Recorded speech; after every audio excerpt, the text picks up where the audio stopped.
हे good morning guys. आज मी दिवसभरामध्ये काय काय खाल्लं ते तुमच्यासोबत शेअर करणार आहे.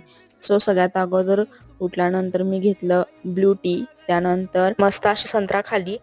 नाश्त्यामध्ये जास्त काही खाल्लं नाही मी, फक्त संत्राच खाल्ली. त्यानंतर दुपारी मस्त अशी ज्वारीची भाकरी, हरभऱ्याची भाजी, भात, जवसाची चटणी आणि दही असं हेल्दी जेवण केलं मी आणि एक नंबर होतं. आणि हरभऱ्याचा सीझन आहे, तो हरभऱ्याची भाजी तो बनत आहे. तुम्ही सगळ्यांनी सुद्धा खावा, खूप मस्त लागते. त्यानंतर मी खाल्ली चटणी पाव, सोलापुरी स्पेशल आहे ही, एकदा नक्की ट्राय करा सोलापूरला आल्यानंतर. त्यानंतर दहीपुरी खाल्ली आणि पाणीपुरी.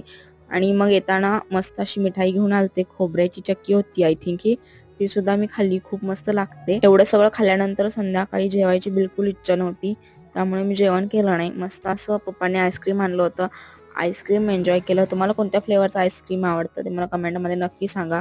मला चॉकलेट फ्लेवरचं आईस्क्रीम बिलकुल आवडत नाही, पण माझ्या भावाने सांगितलं आणायला, सो मी खाल्लं, जाऊ दे म्हणून आता.